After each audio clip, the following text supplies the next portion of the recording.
ketawa aja pertama. Kedua, kalau masalah hukumnya, saya mungkin tidak begitu paham karena saya punya kuasa hukum di sini, ada Mas Herdian Sangsono dan juga kan ada Mas Doni Manurung yang tadi sudah Mas Doni sudah jelaskan, tapi mungkin Mas Herdian Sangsono bisa menjelaskan lebih rinci. Tapi ini saya jawab dulu karena tuduhan harus berdasarkan bukti dan fakta yang jelas. Kalau tidak ada itu akan gugur dengan sendirinya ya Bang. Silahkan dijawab Bang. Ya, pada faktanya narasi yang ditampilkan oleh pihak LM adalah dia mencoba menempatkan dirinya sebagai korban. Tapi apa yang ditampilkan sampai detik ini dan setelah press conference-nya sendiri, dia menampilkan bahwa dirinya ingin meminta sesuatu dari RK dengan fondasi bahwa dia telah melakukan sesuatu yang terlarang, sehingga hal itu jika tidak diberikan akan diungkap ke publik. Menurut saya pribadi, dalam rumusan pasal pemerasan, hal tersebut bisa dikategorikan adalah upaya pemerasan. Ya apalagi kan kita kemarin sudah mendengar bersama ya Bang. Kan kami itu kemarin mendengar bersama dan kami hanya tertawa aja gitu. Kenapa bukannya mengejek atau mengurangi rasa hormat kami kepada kuasa hukum dan juga pihak LM. Tapi menurut saya statement yang amat sangat blunder. Karena begitu ditanya apa yang dimau, tapi dia menjawab uang. Menurut saya amat sangat tidak etis menjual satu orang anak kecil yang dimana psikolognya ini nanti setelah besar harus kita pikirkan, ya gak sih Bang? Jadi menurut aku ini amat sangat keji sih ya. Sebagai seorang ibu, aku belum punya anak, tapi kalau saya punya anak itu tidak akan saya lakukan. Saya lebih baik menjadi tukang cuci piring, tukang cuci baju, atau saya ya ngapain kayak yang saya bisa. Karena apa? Karena ini anak saya nggak mau ada siapapun bisa untuk membuli dia gitu. Saya cuman kasihan aja gitu, karena udah jelas pada dasarnya kan seperti itu. Dan apalagi begitu ditanya mana buktinya dari semua omongan dia, nah dia cuman bilang kan tidak ada karena sudah 4 tahun yang lalu. Tapi saya ada kok. Ya, menurut saya alangkah baiknya jikalau preskon itu disertai dengan bukti dan fakta yang jelas. Jadi clear dan transparansi, tidak ada yang ditutup. Itu silakan dibuktikan saja. Gini, kalau saya mencoba menjawab ya. Oke. Dengan melihat bahwa pada faktanya yang dinarasikan itu tidak pernah menjadikan sebuah fakta. Artinya itu kan katanya. Kalau ketika di tempatnya klien saya, benar nggak dia punya buktinya? Pernah nggak dia melakukan tersebut? Untuk dia pernah melakukan hal tersebut saja, itu sebuah ya cukup tanda tanya ya. Artinya kita melihat di sini apa yang coba ditampilkan adalah narasi untuk menyudutkan Pak RK. Nah, klien saya ini hanya mencoba meluruskan bahwa sebetulnya kejadiannya nggak sedemikian loh. Apalagi ada tuduhan bahwa klien saya ini ya menggelapkan apa yang diberikan oleh Pak RK. Itu sangat jauh sekali menurut saya. Memang harus dielaborasi dulu apa yang dimintakan keterangannya oleh pihak LM terhadap klien saya. Dia posisinya sebagai apa dan dia itu melakukan apa. Nah, apalagi tuduhan itu sangat-sangat parah ya. Makanya saya bilang sama klien saya, kalau memang hal tersebut sudah di statement dengan tegas, kami akan melakukan upaya hukum karena klien saya tidak seperti apa yang dituduhkan sama LM tersebut. Iya, aku jadi muda masih bisa kalau mau. Mau lihat? Dugaan saya mungkin ada banyak kebohongan yang beliau tidak bisa sampaikan. Karena apa? Karena tidak adanya bukti kan. Nah, makanya saya bilang alangkah baiknya jika langsung sebelum preskon ini saran saya untuk beliau di kemudian hari jikalau beliau mau memberikan preskon kembali, tolong seproper mungkin cari bukti, cari semua fakta yang ada. Jadi ketika press conference yang terjadi, semuanya itu jelas dan gamblang dan transparansi, tidak adanya dibuat-buat. Selamat lihat. Silahkan ya. Kalau dia memang nuduh sedemikian, Silakan upayakan upaya hukum aja. Aku bukan menantang, tapi di sini seluruh Kita punya warga versi, Indonesia kita punya versi, kita dia punya punya versi versi. ya gitu. Jadi Iya. Bang Erin, mohon maaf aku potong Iya. boleh ya. Jadi sebagai warga Indonesia yang baik, saya rasa beliau mempunyai hak untuk melaporkan saya jikalau beliau merasa ini tidak benar, dan lampirkanlah bukti-buktinya, kan seperti itu kan. Kalau misalnya melaporkan orang Iya. dengan syarat apa Bang? 2 alat bukti awal, Dan? pemeriksaan, ya dokumen yang benar. 2 alat bukti dan 2 saksi ya Bang, seperti itu. Nah silakan Abang jika ada yang mau disampaikan. Ya, kalau memang dianggap klien saya ini menyebarkan hoax, alangkah baiknya memang upaya hukum itu ditempuh oleh pihak LM. Nah, kalau memang klien saya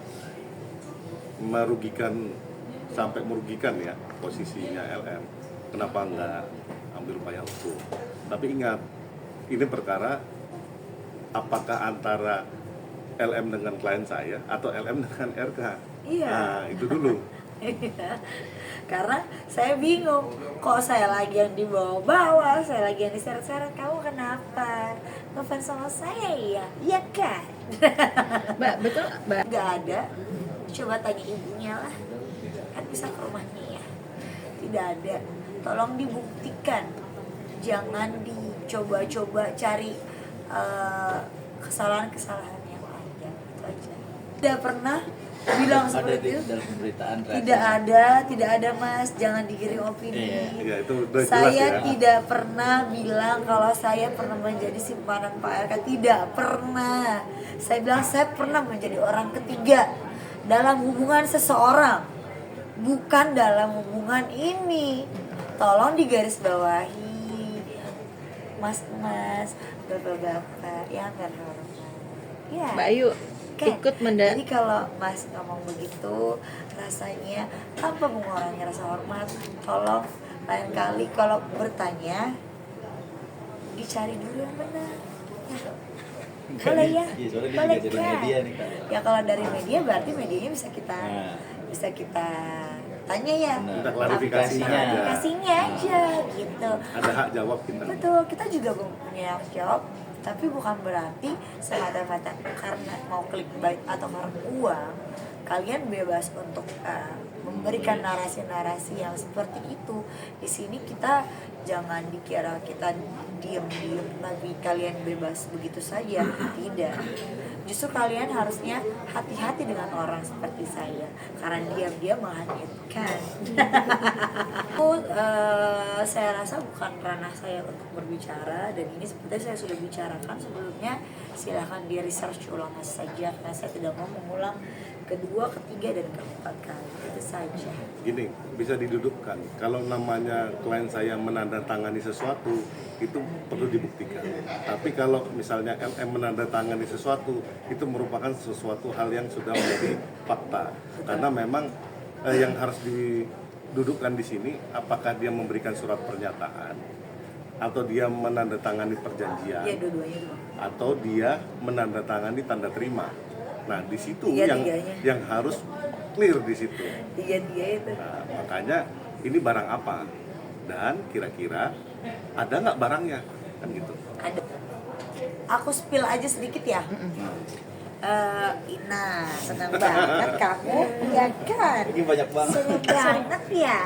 Jadi isinya itu kurang lebih, mohon maaf kalau ada kurang atau lebih karena saya hanya manusia biasa yang tak luput dari salah. Karena saya sudah memberikan itu kepada instansi terkait, gitu ya.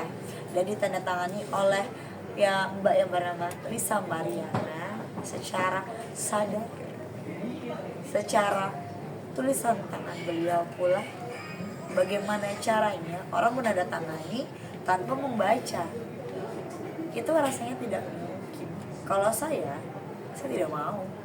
Itu itu aja, karena beliau menerima sesuatu lalu itu yang ditandatangani dan isinya adalah bahwasannya ketika USG itu terjadi, kita tahu ini adalah suatu kebohongan, tapi tetap mantan gubernur satu tokoh ini Bapak RK tanpa mengurangi sama pagi, saya harus membawa namanya kembali. Jadi ini di sini kan sebenarnya adalah internal ya, yang tidak bisa saya bicara secara gamblang, tapi perlu saya luruskan. Jadi ini itu sebenarnya internal mereka lah ya. Jadi bagaimana itu USG kita tahu bahwasannya sepertinya tidak yang diakui adalah anaknya dari seorang mantan gubernur Jawa Barat ini, Bapak Ridwan Kamil. Tapi kan kita nggak tahu ya apa yang diperbuat, karena kan saya tidak ada di tempat pertama. Kedua, saya tidak tahu apa yang terjadi, apa yang mereka pergi kemana, lakukan. Kan saya tidak 24 kali 7 kan seperti itu pertama. Tapi yang saya yakin Bapak RK bukan orang seperti itu saja sih, karena kepada saya saja beliau baik sekali, itu aja sih. Bukan ngebaca dan melihat lagi, memang saya kan sebagai saksi ya pasti harus membaca. Saksi saja membaca, apalagi yang bersangkutan. Bisa dilihat Membaca dong, membaca dan sadar.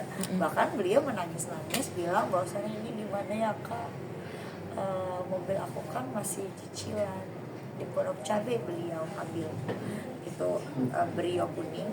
Gimana ya Kak, aku lagi hamil, bla bla bla bla bla, aku kerja apa ya, meski tidak aku capek di sini kan.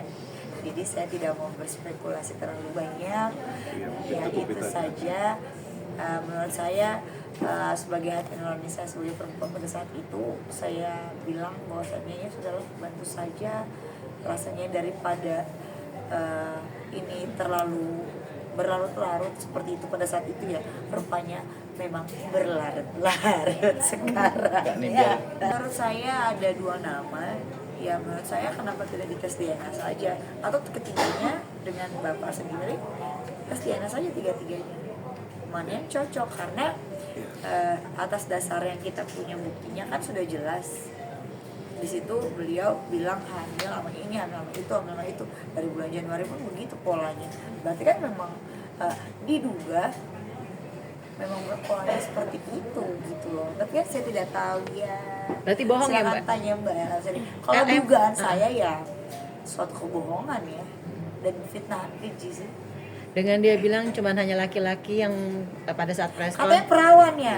Ya. Masih perawan ya. Oh ini aku baru tadi nggak ada yang nanya nih. Ini saya mau ketawa boleh gak? Enggak, cukup diketawain aja, cukup. Itu aja. Karena silakan Anda mendownload. Apa udah lihat belum video-videonya, itu aja. Mungkin tambahan gitu. Ya, Gak ada, kita ketawa aja. yang jelas memang apapun yang dilakukan itu wajib ada Resiko. bukan bukti yang clear. Nah, kalau dia menempatkan diri sebagai korban, harusnya dia bertindak sebagai korban. Nah, tetapi ketika dia meminta sesuatu dengan sesuatu imbalan, dengan untuk tidak mengungkap suatu keburukan atau mengungkap suatu pencemaran nama baik, itu namanya percobaan pemerasan. Ya. Tolong dimengerti hal tersebut supaya tidak Lebar menjadikan kemana-mana, karena terus terang klien saya dengan tegas menyebutkan fakta yang coba dinarasikan ketika press con kemarin bahwa dia memang perawan, itu tanda tanya. Itu maksud klien saya. Ya, tanda tanya. Karena kan bukti-bukti yang tadi kita sudah jabarkan, Cukup, ya. saya rasa cukup jelas menjawab itu semua. Pertama, kedua, dengan narasi BLM, dia bilang Hanya satu laki-laki. wartawan hanya satu laki-laki Bapak RK, dan sudah kita jawab juga gitu ya. Di sini saya tidak ada di pihak manapun, tapi rasanya saya geram dengan kebohongan. Itu aja sih. Berjujurlah pada diri sendiri, berbenah diri. Karena apa? Ketika kamu berbenah diri, akan damai hati kamu, akan damai hidup kamu, akan damai segala itu sih ya. Satu lagi, kenapa sih dia dengan gamblangnya kok bisa, kok tega dia bilang ingin menjadi istri Saka atau apakah ditanya gitu ya teman-teman, dia bilang enggak, saya mau uang. Itu yang benar-benar kita heran sampai ketawa aja sih. Wow, luar biasa, ini memang perempuan hebat, kamu hebat LL, luar biasa kamu.